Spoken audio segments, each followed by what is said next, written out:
practice shit. What up, y'all? This is Robert Glasper. This is Terrace Martin. It's Terrace Martin. And you're watching Hard Knock TV with the homie Nick. I know last time I talked to Robert, we talked about J Dilla a little bit. Mm-hmm. I remember you were talking about how Dilla actually influenced you to play a certain way. To me, Dilla is a major influence, if not the biggest influence on that whole neo soul era. When people say neo soul, it just reminds me of it's Dilla influenced soul music. You know what I mean? I moved to New York in '97, and that's what I was in. You know, I jumped in that scene really fast, and I was playing with the Roots and all these other people playing that sound, watching people like James Poyser, who is like the catalyst for that whole, you know, sound. He's a big part of that sound too. You know? Watching him play and doing this, and then, you know, working with Bilal for his first record, we went to Detroit. I got a chance to like watch Dilla make beats and jam with him while he's on the MPC and I'm playing the keys and like really feel what that feels like. You know what I mean? So yeah, all those records, man. I always say he's the producer that musicians want to play like, and that's not a real normal thing. You know what I mean? Most producers are trying to mimic what's already out in their own way, whatever it is. But musicians were trying to play like Dilla, and that created a whole thing. You know what I mean? That's the difference between him and probably any other producer that I know. You know what I mean? He literally changed my whole style of playing, you know, trying to play like chops that were originally chopping jazz anyway. You know what I mean? So it's like a full circle. I remember you were talking a little bit about how you and Amir kind of like, it's a little delay, the slightly off, but it fits with with what's going on. Can you talk about that? Yeah, I mean, it's just a feel thing. It's Bilal calls it, we used to call it drunk funk. A lot of people think when you play behind a beat, that's Dilla, and that's not it. Right. You know what I mean? It could be one thing behind the beat. It could be one thing ahead of the beat. You know what I mean? It could just be one thing ahead of the beat. Nothing's behind the beat. You know what I mean? It could be anything, what the bass is doing, what the keys is doing, or what the snares doing, the hi-hats doing, the bass drum's doing. It's just like something that's unquantized, meaning like not locked into a grid, a time grid, so you can be slippery with it. So you just be in the middle of it like, oh, you know, and it's a different kind of feeling. And he really brought that to the world, you know, on a big level. Did you feel the Dilla heat in the West Coast? Or? Yeah, definitely. We felt it at about 1998. We felt it through Corrupt, because Corrupt was already messing with JD down in Detroit a whole lot.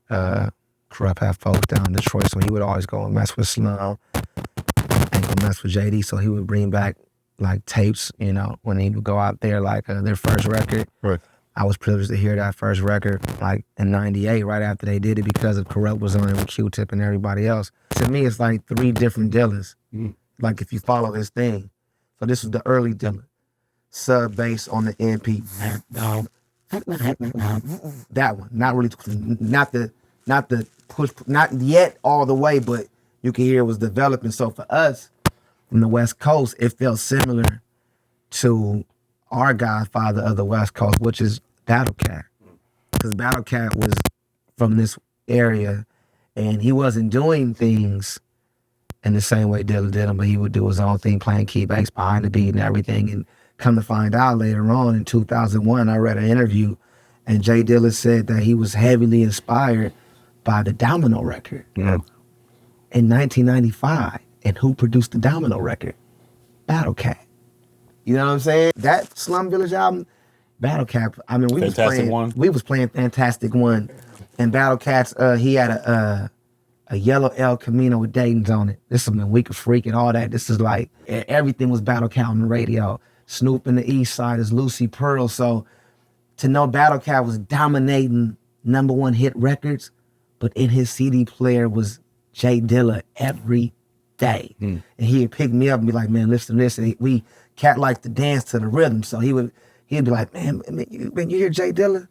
It sound like he dragging his mink in the mud, not even getting it wet. Ooh. That's how Battlecat would explain Jay Dilla. So for us, Jay in the late 90s, like as Dilla was growing, we was growing with him, but maybe from a whole different thing. And then I found out my best friend was harmonically one of the guys shifting all that things, you know, with Dilla and James, and he was like a little James in the sense that it all was coinciding at the same time. It was all bubbling, you know, because the same time Dilla was bubbling, that's when Snoop had broke away from Death Row, and the East Side was bubbling with Battlecat, Sugar Free, DJ Quick had Rhythmism.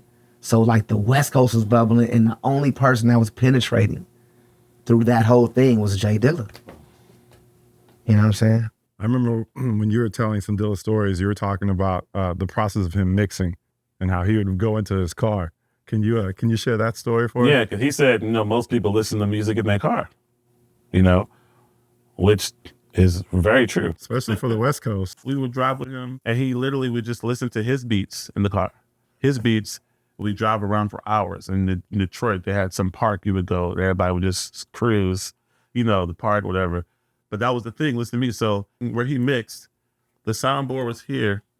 He had a Range Rover at the time. This was like 98. He had a Range Rover, and it was literally, there's a door like right there. You could walk to his car in 5 steps. So he would do a mix, print it, put it on CD, jump in the car, listen to it. Then come back, change it up, print it, listen to it, and that's how he mixed, because he wanted to make sure it sounded good in the car. Because percentage of what you listen to, it's in the ride, the speakers in the car.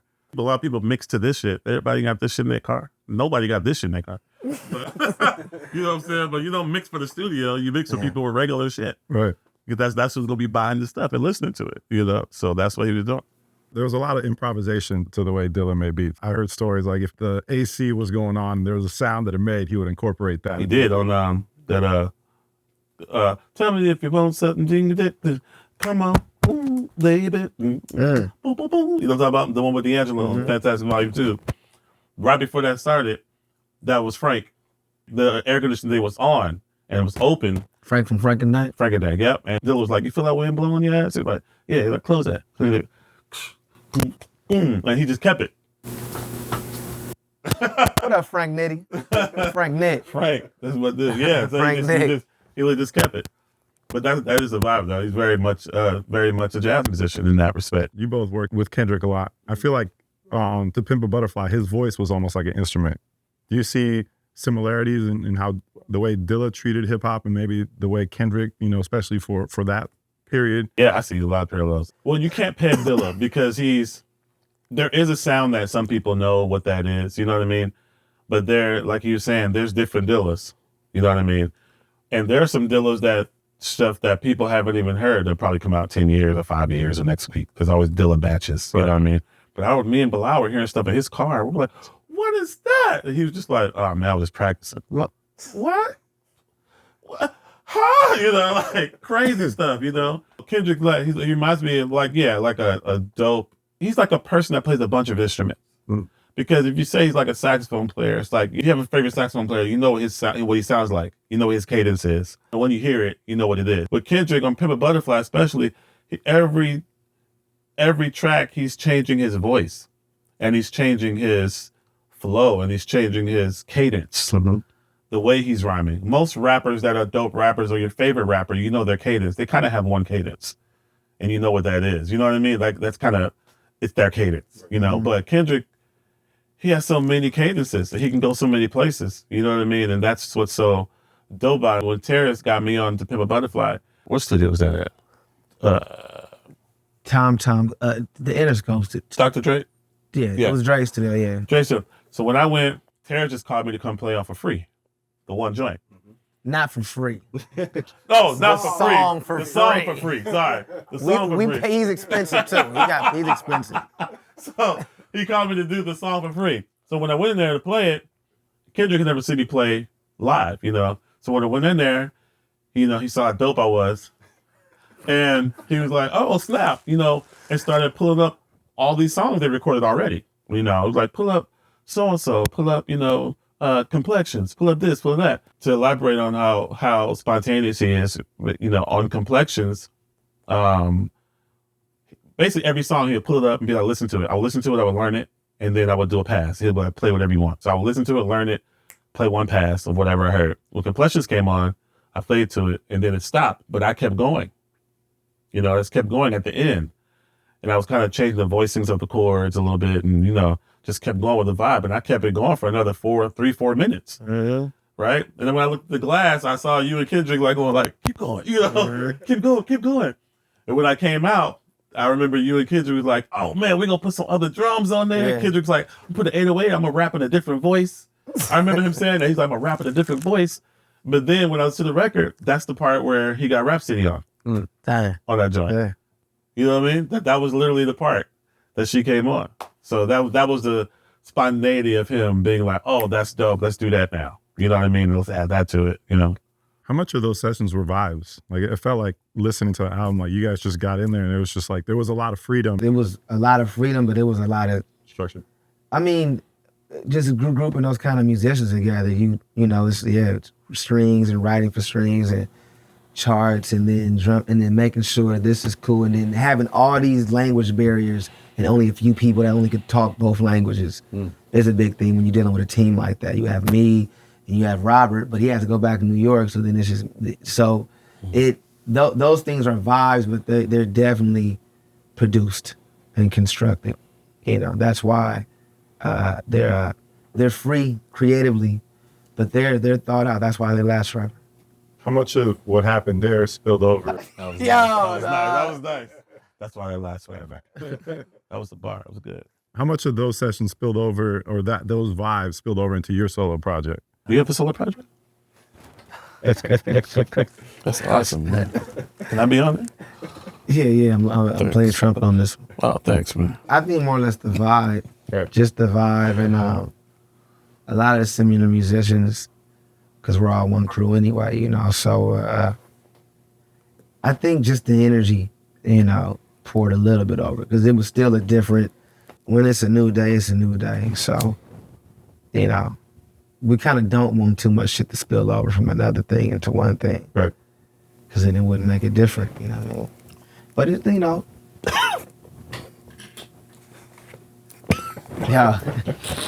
Did you just smoke that? The hip hop, man. See, that's the vibe. How much of just the vibe of a room, the spirit, like what you walk in, like how much of that plays into the music that you make? A lot for me. I'm a vibe whore. Even at my shows, the vibe gotta be right. People get mad sometimes because I don't like lights. Robert won't even let you come on stage at 10:45 if it don't look right. We're going to 10:53. Divide. 10:53. Everything's a vibe, man. I don't like people walking around, coming in, you know, like everybody there. I want you to experience it. But in the studio, I'm all about vibe. I love candles, like T, same way, you know. Candles, the lights gotta be right. If I'm about to play something on the piano, you know, I gotta tell them dim the lights, depending on the vibe, what I'm trying to portray. You know what I'm saying? And you'll try to get as close to that actual thing as possible in the studio. You know, but I have liquor in the studio. I drink. What kind of liquor do you have? Vodka. Oh, and Johnny Walker. Come on now. I just did some Johnny Walker things for them. They're awesome liquor. But what kind of liquor do you have in the studio now? Johnny Walker Black. It depends. There's two different kind of records for me. Okay? There's a jazz way of making a record, and then there's the other way of making a record. So when I'm making more of a jazz thing, you know, I try to put myself in the vibe of when I play jazz. When I play jazz, it's probably late at night, and I'm probably tipsy or drinking, having a good time with my friends. That's the vibe I'm in when I'm playing jazz. You know what I'm saying? So that's what I try to bring to the studio, that same exact vibe. You know what I mean? Because a lot of times when you go to the studio, a lot of musicians, they do the total opposite of what they've been trained to do their whole life. And then when you get to the studio, when you're supposed to make the thing that's going to be around forever to represent you, you all of a sudden change it up and you're playing at 9 a.m. and the shit, you know, 10 a.m. you're recording because you got to, you know, you want to start early so you can have all that time. I record 10 in the morning. It depends on what you're recording. It depends on the record. You're right, my bad. The jazz record or the other record. If it's the other record, it's different. Yeah. You know what I mean? But the jazz record, your body got to feel right to play jazz. We don't play jazz in the morning. Mm-mm. I don't play jazz in the morning, you know, unless you got some random corporate gig or something that, you know, nobody listens to anyway. You know, but yeah, so I try not to start recording, you know, till a little bit later in the day, because that's when my body feels that way. You know what I mean? That's just me, how I like to do it. Obviously, when you're first coming up, you don't have a lot of money. You need to start and do it early and finish it, and you need 12 hours, you know. So yeah, vibe is very important to get the vibe across to the people. Because think about it, your music's doing something for somebody else. Mm-hmm. You know what I mean? So you have to make sure it's cool on this side before you put it on that side. Come on now. But Cool with that. it's like a pancake, you know, it can't only have one side done. So many bars. Pancake music. Both sides done. Yo, y'all need to show Breakfast music, my G. Notes is the syrup, you know what I'm saying? Keep going with it, you know. T, what about you? With the vibe? Vibe, spirit, the inspiration. How do you get into that zone? I've done records in all different vibes. Like I remember growing up with Snoop, 17, 18, 19, it would be a room, it would be me doing a beat, Fred Wreck right there, Battlecat, Jelly Roll, and like 6 or 7 pimps, maybe like 100 hoes, you know what I'm saying? Maybe like 6 or 7 gangsters on the run, maybe 4 or 5, I mean, this is all one little ass room. So talking loud while Snoop playing a video game, and then the football games on this TV. Then he has a special rich people TV, so the basketball season might be rushed just for him.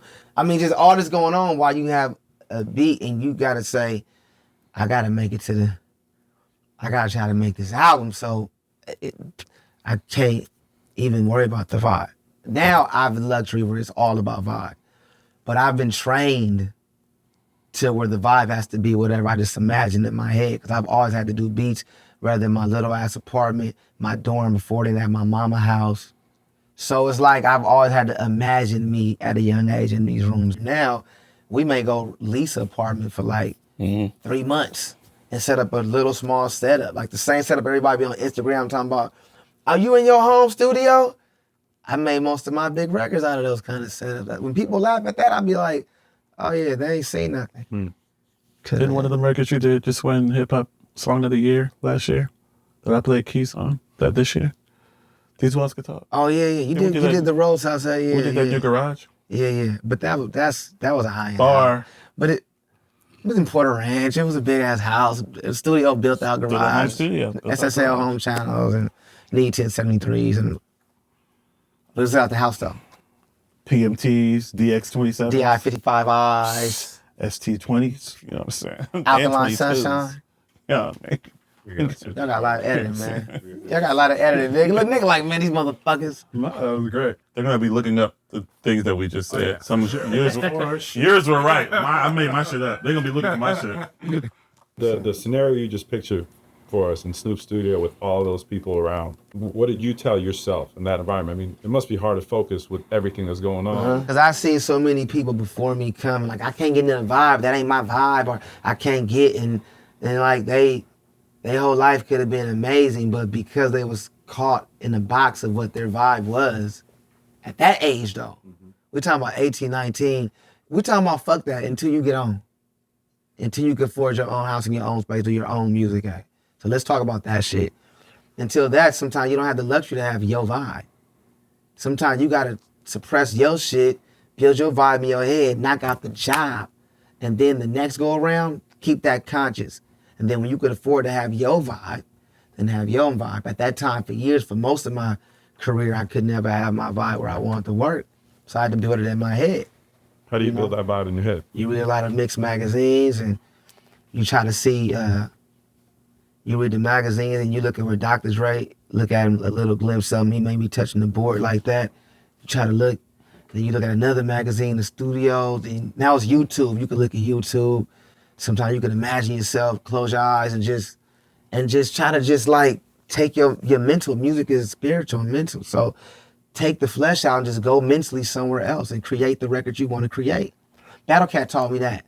You know, he used to do beats. I'd be like, man, what? He was like, I was thinking about if Nas bought some chicken on Crenshaw and Slauson and hung out with James Brown grandma, but then they all went to Paul McCartney house, that's what that would sound like.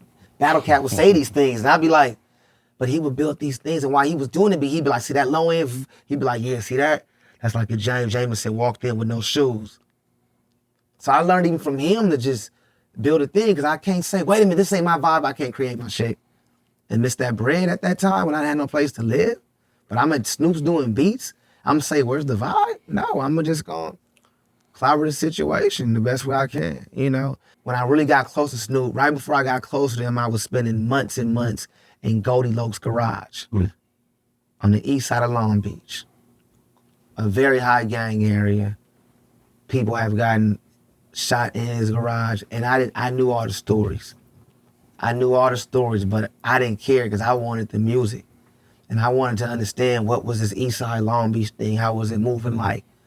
What was the cripping like? What was everything like? I didn't understand it, so I wanted to live in the heart of it so I could understand it. And when I'm with Goldie Loc and he's doing beats and Bulky Loc from Compton, these are classic West Coast names. Bulky Loc from Compton, and you got Trey D walking in and Daz coming in to this garage with one speaker and the MPC and the VSA 80 with Goldie Loc doing all the beats, but these beats are all behind the beat. Hey, everybody listened to J Dilla at the time.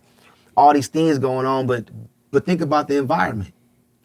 These are all gangbangers, like you said though. These are what we was doing was all that, but these songs ended up being played worldwide in clubs. You know what I'm saying? So I'm sure the cats would much rather at that time be in the big studio, but they all had the imagination to be somewhere else when it wasn't even really there. So I think that's a big thing too. You have to learn to where Robert Glasper has the luxury of being able to have the vibe, because he's worked so fucking hard to gain that luxury to have the vibe. But I remember when he first got to New York, and I remember when I first started, we had to go everybody else vibe. Yep. We had to be side man before we became leaders. We had to play all your parts right to finally play our parts. Mm-hmm. Mm-hmm. You know? And people that don't understand that haven't been through that touring circuit of being a side man and wanting to be a side man young, if you haven't had that thing of wanting to make somebody else sound great, you got some other shit, then you ain't ready to go to the next step. You know? But the vibe is a luxury. The vibe is something you earn. Robert, do you remember some of those early times? I was in the room with G Unit and 50 Cent in the time where there was studio beef, where they had beef, and there was already one shooting, you know, so I had to go in there and lay some keyboard parts or some stuff. I don't think I've ever laid keyboard parts as fast as I did that night. That wasn't the vibe, but that was the vibe, right? That was the vibe. And all these dudes standing around, you know, and blah, blah, blah, dudes with guns, like the whole thing, like just in case something pop off. And I was like, damn, I need the money. So I was like, okay, this is a little dangerous. I go play these 4 songs real quick. I think I was there about 17 minutes. I played them 4 songs, I was out. Boom, boom, boom, next song. Boom, boom, boom, next song, you know. So, yeah, but I didn't have the choice, you know. But like I said, somebody else's stuff, I need the money. And I wanted to sound good, so, you know, I did my thing, you know, whatever, but that's just real talk, you know. And now, I have the luxury of hanging out, you know, we're in the studio, big studios that cost a lot of money for days at a time, weeks. Chilling, 2 studios, like, you got 2, you know what I mean? I'm camping out in one of his studios doing some stuff, and he's like, you can have my other studio. I'll be in the big one for a few days. I'm like, thanks, T. You know, but that's where we are now. You can do that, man. You know, and it's a little. And every now and then, you know, you remember that one session I just wanted to go to in Inglewood? I took you to. Yes. Every now and then, because I came up like that, I'll go to some uncomfortable shit on purpose. You know, it's uncomfortable because he had to give me a prep talk before we got in. He was like, "Okay, listen, so and so is gonna be in here. Could be a little dangerous. Just watch your back. I'm gonna make this beat real quick. We can be cool." That's how I grew up. And sometimes you need that edge. You know what I'm saying? Like, hold this. This is the trigger. I'm joking. Put this on. Sometimes you need that edge. You know. Strap this vest on. Sometimes when it gets too comfortable, it gets stale, right? Shit get weak. Shit get weak when you get too comfortable in life. Unfortunately, shit get weak. Life without struggle is strange. Mm-hmm. That's strange shit. You know. Whatever your struggle is, you know, thank God you can feel it. Yeah, Frederick Douglass said, without struggle, there's no progress. Come on now. Without jelly, I'm not eating toast. That was the worst thing I've ever heard in my life.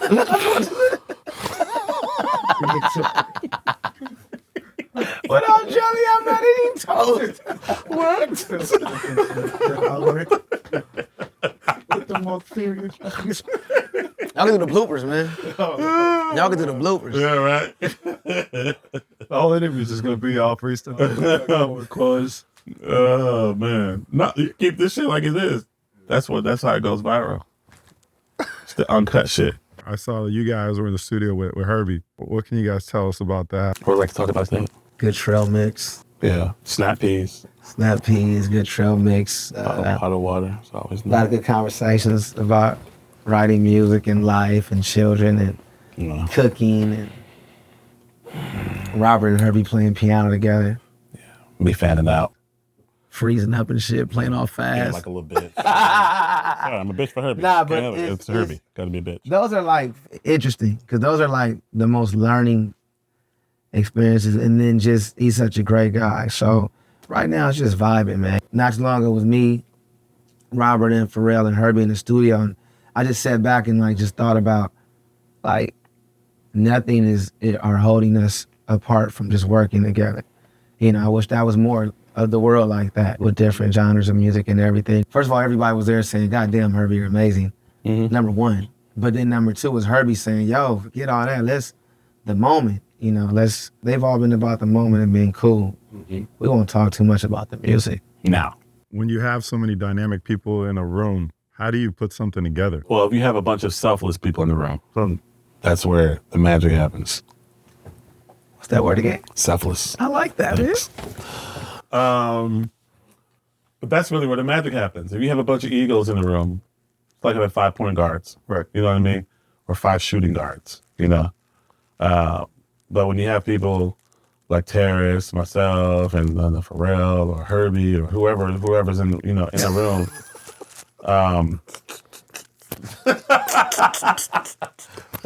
then, you know, great things can happen because everybody's open. You know what I mean? You're open to suggestions, you're open to this, you're open to that. And when you're open, then you allow yourself to be subjected to change. And when you're subjected to change, you're subjected to innovation. What did Derek say the other day? He said, I'm just responding. Derek Hodge, bass player on Doing Out Records. One of our friends here. Great producer, great songwriter, said the most hippest thing. Me and Robert was sitting, he was playing the most beautiful music on the bass I've ever heard in my life. And I turned to him and I said, man, you're a genius. This is beautiful. He turned back without a smile and said, man, I'm just responding. And was really serious. Yeah. And me and him looked at each other and went, that's awesome. That is the most, that taught me so much, you know? And he talked the rest of the session. And he played some of those beautiful music I've heard in the past 10 years on the bass. And awesome. For sure. I'm curious, how do you build the beat? What's that structure like? Is there any kind of structure? Probably different every time. Every time. Yeah. For me and him, he'll be like, yo, let's just play something. He'll get on key bass and I'll get on piano and we'll just literally jam. Maybe there's a drummer or bass player or something. We'll just jam until we come up with something. He'll be like, yo, loop that. I like that. What's that? You know, keep doing that, blah, blah, blah. Or we'll jam and go back into the studio, listen to what we did and be like, that part, we like that. Let's perfect that. You know what I mean? Or sometimes he'll just come up with some drums and I'll sit down and listen, figure out something to go over it or, anything. The other day I was on drums playing around and he sat next to me and got on the other drum set and we played the beat together. He told the engineer, keep that. Went in there, cut that. That's a song. That's a whole nother song. It's just about what you hear if it's good or not. It wasn't even about Rob, drummer or never, yeah. It's just we just supply ourselves with all the instruments. Yeah. Because we're not trying to play the instruments, we're trying to play music. You know what I'm saying? So we ain't trying to be the best drummer, best this. We just trying to make music that make our heart warm, make your heart warm. So, when you got those kind of attitudes, you hop on anything and you just try to get it out. Yep. Lately, what we've been doing is we've been hopping on instruments we normally never play. Oh, yeah, exactly. Different keyboard sounds and, different things, and it makes you play something different. He's making me play keyboards I've never played before. Ever. And I'm doing sounds I'm hitting sounds, I'm acting like I know what they are. I'm like, yeah, play that. Oh, yeah. But really, I'm going like this, like. And we just trying it, Go for it. We ain't saving no sounds, so we don't know what they are. They probably stock sounds on these keyboards. I believe there's 2 words that are the reasons for the music evolving and things being innovative. And those 2 words are fuck it. That was deep. There's a lot of bars being dropped in this interview. Somebody had to say fuck it. There's always the norm. Then somebody says fuck it. That's real. I'm gonna do this. and everybody's like, you can't do that. And then that becomes the shit. And then that becomes the norm. But then somebody says, fuck it. And then, that's the shit. So those two words are really important. Period. Wow. Fuck it. A famous jazz guy. What'd I say? He's a peer. Oh. And he told me, he said, man, you ain't playing no real jazz no more. I looked at him and said, fuck it. He's a good friend of mine. He's a cat that grew up with two loving, beautiful parents, had the best lessons in the city, went to New York, got the best lessons. Parents paid a lot of guys to play around him, had the best album because they paid everybody big money. But he ain't lived like no real cat, so that's why it don't really matter, those kind of opinions. But that's all it's saying, fuck it. Right. You know? Fuck it. It's like Miles Davis is the biggest fuck it. I always say he's a walking middle finger. Miles Davis was the walking middle finger of jazz, and I think that's what hip hop just did to music in general. Totally. Yeah, exactly. Totally. But that's the thing. It's like, especially when cats say that, oh, you got the tradition. What about the jazz tradition? It's like, if you really know jazz, then you know what the tradition is, that jazz always evolves. That's the tradition. It keeps moving. It never was stagnant. Word. Nobody wearing no hot ass suit, no little ass club, sweating for 7 hours a night. Well, that's why a lot of jazz musicians don't have an identity. That sound like a because waiter. It comes with a dress code. Yeah, jazz comes with a dress code. Sounds like code. a waiter, man. I'm talking about Yeah. Let me see my tie. Well, the thing is, back then, I have ties though. But back then, black people had to wear stuff like that to be respected. You know what I mean? What about the spot now? What about when we go into the spot now? We walk downstairs somewhere. It's 2017. You know what I'm saying? A lot of cats, to me, push the whole culture behind. They the reason why a lot of shit is buried. I go down to some spots, these cats playing what they play in 1930-something, looking like they looked in 1930-something, talking like they talked in 1930-something. That's horrible. That's like the Twilight That's Zone. bad for the music. That's bad for life. Yeah. You go down there and see that shit, you be like, whoa, it's like a movie. Right. There's nothing wrong with paying homage, but when that's your life, when that's what you do, when it stops there for you, there's nothing wrong. I can go down there and play Scrapple from the Apple with the rest of them. You know what I mean? See, whatever. You can go down and play some bebop tunes, that's fine. But when that's your life and it doesn't go past that, that's cool for you. But when you look at other people that are progressing and doing something else that's reflecting the times, like Scrapple from the Apple reflected the times. You know what I mean? Like bebop reflected the times. Hard bop reflected the times. Man, there's people getting killed. This motherfucker starving. Fuck all that shit. We doing music to warm hearts. Yep. That's the only goal, man. All those little boxes that motherfuckers got. We don't even have the privilege to be in a little punk ass box. We just trying to heal souls, man. Pass that, man. Yo, we in California, so this is medicine. I don't smoke. You hit that. Yo, this motherfucker hit that on your hard knock. I can't swallow smoke. Why not? I've never been able to smoke. On your Twitter timeline, you said not every beatmaker is a producer. What made you put that? I was at a little studio with some friends of mine, and I heard some songs I like. I said, who produced this? The rapper said, me, because he came from my class where I talk about producing, beat making. Anyway, the guy that did the beat said, me, I'm the producer, man. Don't take my credit. I'm the producer. So I said, oh, shit, hold on. Because I was on the east side of LA. These things could get vicious over here, man. Hold on, fellas, hold on. What did you do? He said, man, I sat there in my mama's house. I made the beat. I sampled that and did that and made the beat. I said, so how do you get the beat? He said, I emailed him the beat. I said, oh. Who wrote the hook? He said, he did. Who put the hook right there? He did. Who came with the concept? He did. Who mixed it? He did. Who shortened it? He did. Oh. So you're the beat maker and he's the producer. You still get some publishing, you get your writers, but let's just call it what it is. You know what I'm saying? And I come from an area, and me and my folks still talk about this, to where if you a dude sitting at your mama house or your big ass studio doing beats, and once you email those beats to an artist and they come with all these things, even down to who's gonna mix the record, and you just sitting back getting the money with the producer, that you're not the producer. Don't lie to yourself. And don't let them lie to you. You're the programmer, you're the beat maker. You are a writer on the song, but you're a beat maker, you're a programmer. Producing is a responsibility. You know, and producing doesn't all mean all the time who did the beat, who played on this. Sometimes producing is who had the gadgets mentally to get everybody of this caliber in the same room to make something happen.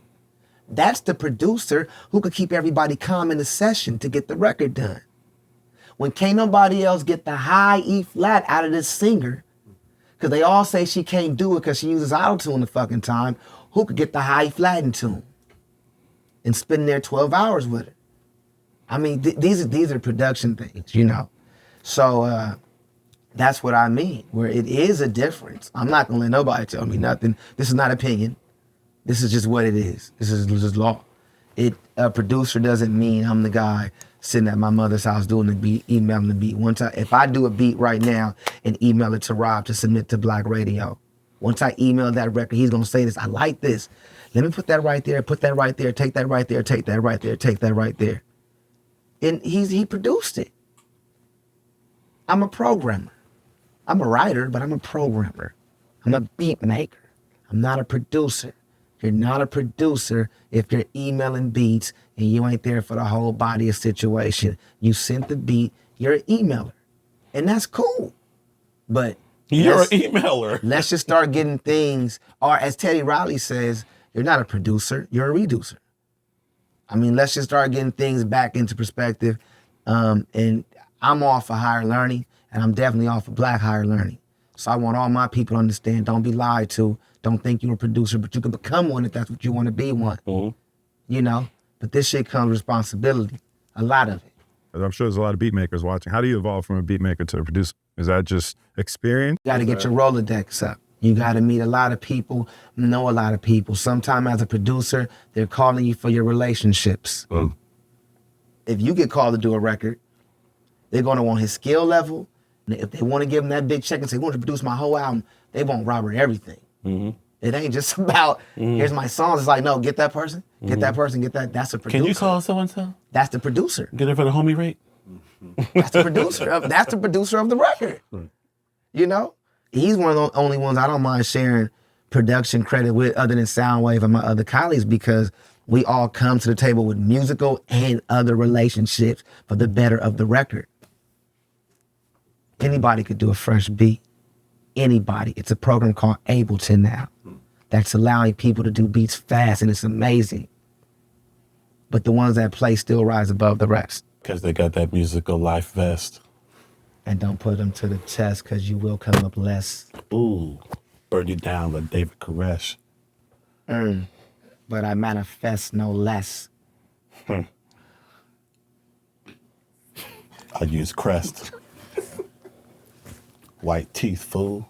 I left my Ninja Turtles inside your toy chest. Woo! Toy chest, I'd be the best. Time to get high. No lie. We not done, huh, Nick? Damn, hey, look. I know, that would have been an awesome exit. You just had a kid. Yeah. Congratulations. Thank you. I remember you saying you're not inspired by other music, you're inspired by life events. How has that life event inspired the music? I already was going hard, but now this is making me like go ultra hard. Puff go hard. Puff work 20 some hours a day, and that's Puff. Snoop goes hard, so, and those are some of my heroes, so it's just making me want to work extra hard to put out more projects and just get more catalog, mess with new artists, hit the road. It just makes me want to do everything more, but just really to secure the most ultimate options for my baby. You know what I'm saying? And for other babies that's with the crew. You know, not just my baby, because somebody else's baby gonna help my baby grow up. So we gotta make sure all the babies good. You know what I'm saying? Like, we ain't asking for those scholarships, no handouts, because they ain't gonna give them to us anyway, the school we really want to go to. So we gotta pay anyway. So we might as well get the bread up now, where I come from. I remember seeing an article, I think it was on OK Player, maybe a couple of weeks ago, where you talked a little bit about, it's been 25 years since the LA riots. A lot of things haven't changed. Do you think 25 years from now we'll be having the same conversation? I mean, you know, I feel two ways about even questions like that. I feel one way, the positive, No, because we're gonna evolve in this and that. But then, just like I'm pro-black, I got a pro-nigga way. Where I think this shit gonna keep going. You know what I'm saying? I think our people gonna forever be under attack, and it's all right because we gonna build through this shit. I watch the LA Riot interviews every day. I'm doing a record based off the LA Riots right now, and the same conversations we having right now, they saying back then, just like the watch riots, right? But every year, we just get stronger and stronger and bigger because now, through arts and through music, black folks, we have gang allies and other races. Not all white people is fucked up. Not all police is fucked up. It's a certain few, that's fucked up. So those are the ones we got to clobber on and mash on. But other than that, we're just gonna keep pushing the line. But my people is used to growing up in adversity. We don't know life without being stressed. Mm-hmm. We don't know life without no guns. We don't know life without shooting motherfuckers. We don't know life without seeing our brothers and sisters get killed right in front of our face. And then motherfuckers act like we supposed to act cool and be like we ain't supposed to be fucked up at 24 years old. Like we supposed to just know how to raise kids at 24, but niggas is killing. You feel me? So we just used to this kind of shit. We in these big studios, we doing these big records and motherfuckers making way more money off us. But it's cool, we used to that too. We gonna keep pushing, because we are leaving a mark and you can't deny what we doing. Cause your kids is feeling it. Your kids is doing what we doing. So in a minute, it's gonna all go to the top and rise to the positive situation. But, do I feel we gonna keep talking about it's gonna be the same? I had a homie just shot the other day by the police. Fuck yeah. You know what I mean? That ain't even for you can keep that if you want. That's just real shit. Mm-hmm. I don't know. I'm still gang related some way. Cause I keep hearing about it every day. If you keep hearing about it from a direct link, you're related. So I'm not far removed from shit, so we're gonna keep talking about it. I wish life could be like some of these songs we write, but okay. Politically also in the US with Trump and everything, it feels like when times like these happen, some of the best music comes out. If the music isn't going to talk about what's going on, then who is? As musicians, do you feel add a responsibility or inspiration, or do you think about that? Like, okay, I have to be the voice of a generation because I can't count on the media to be the voice. It's kind of the Nina Simone approach. She said, how can you be an artist and not document your time? Come on now. Come on, Nina. Real talk. Come on. So I don't even think about it. It's just something I do, and I do it. Everybody does it in their own way. I'm not necessarily talking a lot on my records. I get other people to talk. That's what they do, and they do it well. You know what I mean? Or my last few records, my son talks because he feels it, and I get his honest opinion on stuff, and he just talks on my record. He's a genius too. And he just he's way smarter than you. He is so much smarter than me. He's so much smarter than me. I got a videotape of him and Herbie jamming. Herbie's playing piano. His son is beatboxing. Mm-hmm. Yeah. Herbie and his 8 now. Yeah, he was probably 7 then. Yeah. I got that on video. Uh-huh. Video. I'm damn video. But yeah, that's the shit. That's the real thing. When you hear perspective from a kid who's gonna grow up into that guy who could be shot, or 3 years later be that kid that got shot, could be Tamir Rice. You know what I mean? You hear it's from a different perspective, and it makes you hear it different. You know what I mean? So that's why I've used my son for the last few things to say certain things, and some of his friends, my son and some of his friends to say certain things. You know what I mean? But yeah, I'm always just doing that, representing the time and where we are, and that's just natural. His favorite thing to say is, "Well, that's black. That's black. That's black. That's black." He is a panther on the keyboard, dog. You guys performed. Tell me about that night. You put the flyer out for what, 2 days? A day and a half? Day and a half, yeah. The homegirl sounded the flyer, Sounds of Crenshaw Presents, because I got the plug. I produced the flyer. Boom. I produced the gig and the flyer, so I was the producer. Boom. You see what I'm saying? Boom. You see, that's producing. Bam. The relationship. Bam. Anyway, so I produced the flyer, and it was a vibe, man. Mm-hmm. I knew the night was gonna be fun, and we showed up, and I walked in there, and it was just cracking. It was L.A. It's L.A. It was just cracking. Yep. Robert RG showed up. Robert Glasper never came. Yeah. RG showed up. Chris Day was there. Derek Hodge, Thundercat. Guapale. She looks so beautiful. Guapale. Let us see. Tweet. Let us see. Tweet. Let us see. Teeth so white. She just be singing, smiling. And let us see. Oh, Tweet. Beautiful. High cheekbones. Voice like an angel. Come on now. Yeah. Rose Gold. Sir was there. Wayne. Okay. Wayne Vaughn was there. Who else? Wayne Brady came through. Wayne Brady. Dave Chappelle. Don Cheadle came through. Just a normal night, Wednesday night for us. Talk about how we could even get to that kind of night.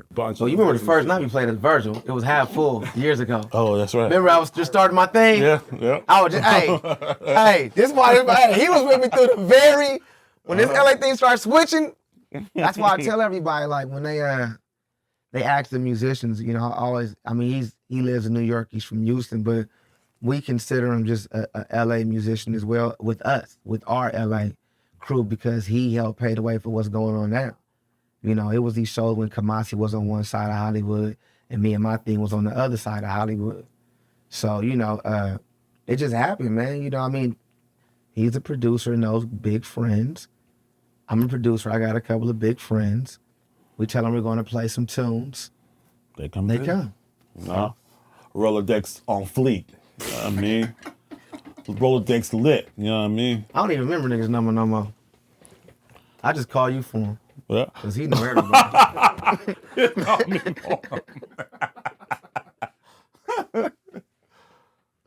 It was a fun night though, man. I say in about a year we'll do it again. You know, we'll do something like that again. It's a long way from the piano bar. Yeah. If that was there, I would still crack that. I would still play there.